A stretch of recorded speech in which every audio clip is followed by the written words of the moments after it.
Hi, I'm Graham. Welcome back to Man vs Film. Wow, Roman J. Israel Esquire was a movie that I was really anticipating. It stars Denzel Washington. Fantastic, big points for that because the guy's always great, no matter what he's in. And it is directed and written by Dan Gilroy, the man who blew me away with the fantastic Nightcrawler. Tremendous movie that has lived up to its hype repeatedly the more I've watched it. Fantastic movie. So these two people getting together to collaborate was really exciting. This movie is about the lawyer. Roman is played by Denzel Washington, the titular character, Mr. Esquire himself, and he is a lawyer, but he doesn't really have a mind for the in-court games. He has more a logistical mind, an analytical mind, one who can hold lots of information and write down all the papers that are required for the lawyer. So he works in tandem with this man who does all the court work, he does all the paperwork, and they have a great compatibility about the two of them. Unfortunately, the in-house lawyer has a heart attack and Roman is left with, doesn't know what to do.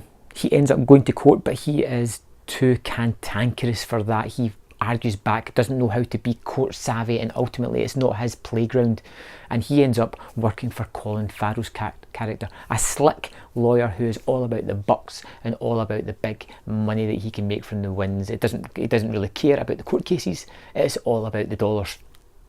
And this does not fit Roman's sensibilities. He needs a job, so he has to go work there, but he is more about the little man fighting back against the system. He is a rebel, so to speak, and that's what he revels in, doing these kind of things. And this world has gave him a kick. He doesn't really have much to fall back on. He doesn't have his friend lawyer who had the heart attack. He pretty much has nobody, and nobody really understands the intricacies that go on in this man's head. He has to assimilate into this world that he does not like at all. The people, the job, it's not him, and he makes a rash decision. This is shown in the trailer where he decides to take some information and claim a reward for it, and by doing that he kind of tips the scales in his mind of the person he wants to be.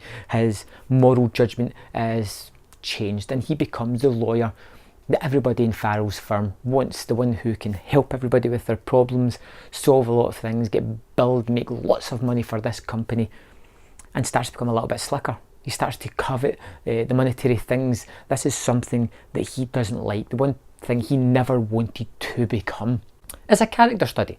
It's a look into a person as to why they do the things that they do and how easily they can stray from a path and how do they self-correct that path. The temptations are all around Roman, and you see that multiple times in the movie.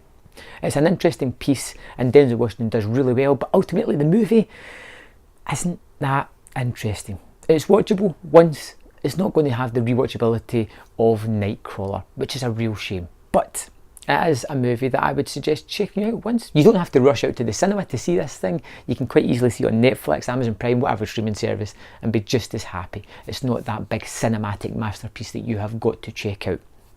I did like the character of Roman, and I did think Washington does particularly well, like I said, as he always does in these kinds of movies.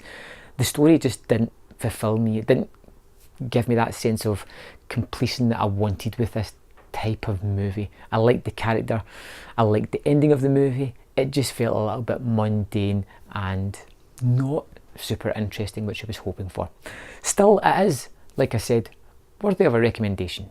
I think I would give Roman J. Israel Esquire 3.5 out of 5. The talent behind it dictates that it's going to be a good movie, but also the talent behind it gives you a sort of level of what you're expecting to see from this kind of movie, and I'm not sure that it completely lives up to that. But I'd love to know your thoughts on the movie, so let me know in the comment box below what you thought of this film, and I will see you next time on Man vs Film.